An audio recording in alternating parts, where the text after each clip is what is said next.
I am So scrolling through laptop prices right now, and I'm seeing ridiculous prices. Oh yeah, my god. they are just ridiculously expensive, especially in Europe. In like the US, there are some insanely well priced deals now. Mhm, Like there was some HP Omen with a mhm. 4090 that cost like $2,400. Maybe it's even less by now. Um, but I can't really. I spend so much time looking up Windows laptops. I research so much like the prices and stuff like that. And at one point, I almost wanted to buy plane tickets to travel to the US to just buy something from there because it's Mhm, going to be cheaper than buying from here or ordering from the US and paying the tolls fees and stuff like that. mhm, I even discovered that there are ThinkPads mhm. with 4090s, but the problem with them is that the CPU is like extremely weak compared to like the gaming ones. Because Mhm. if you have like uh, i9 13900 H, which Yep. is the one that the ThinkPads use, then the H version is so much weaker than the HX version that the gaming laptops use. Mm. So unfortunately, that's not a choice either. Even though I think ThinkPads do look pretty nice, like they are actually completely acceptable in my opinion. I would like to have one, but unfortunately, they're just not powerful enough once Mhm, again. And so Windows laptops just don't really seem to be a choice. I mhm. actually found a website in Europe which sold Windows laptops for pretty cheap because what they did was they bought them from the US, paid the import fees, Mhm, and then just resold them in the EU. And that was the cheapest way to get them, mhm. which was like uh, after months and months and months, the price was something like 2,700 euros for a 4090 Lenovo Mhm. gaming laptop, which is actually decent, but it's still really expensive.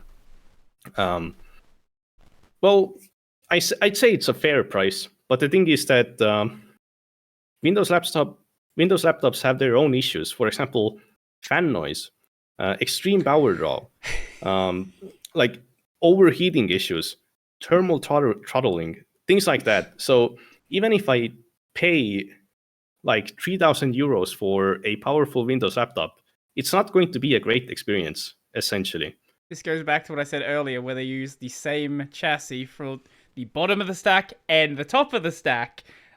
Uh, exactly, yeah. exactly, and that's the issue. I, it's just sad like that there is just nothing like actually good in Mm. the Windows market right now for like high end powerful laptops, unless you're going like paying like over 5,000 to like Razer or something like that. Yeah. And so I decided that okay, I need to go abroad, Mhm. but I need a computer, and it's much cheaper to buy something from here than it is to buy from Japan. Mhm. Well, it's really expensive here as well, but I decided that I'm going to build a desktop in the smallest case possible, and I'm going to take that desktop with me on the plane and fly to Japan. I fuck. I didn't want to say that, but You already said it twice already. You didn't notice. oh, I did. Yes. Oh, okay. Okay, well, whatever. I think I've already said it in the past anyway. So um, I built a computer with a 4090 and a 7950X AMD CPU. So essentially, uh, the best GPU and arguably the best CPU for Mhm. consumer grade desktops. Mhm. Mhm. And I actually got it working. It's like in a tiny case, so NRP 200 Max by Cooler Master. Cool. I'll just link a picture. And oh, I think I just found 200p. I think this is it.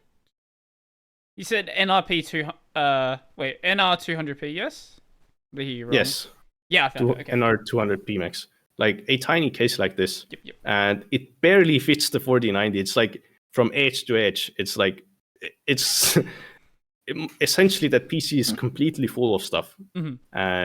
But technically speaking, it should fit in the luggage that you put like under the plane. So I'll have to like make sure that it doesn't get like destroyed during the shipping. I have to take like the GPU probably into my backpack onto the plane, and like into the place where I'm going to be sitting and stuff like that. But I have to make sure that the PC itself is like super protected in the because they're going to be tossing around like the luggages and stuff like that with no respect to like the stuff inside. So it's pretty dangerous.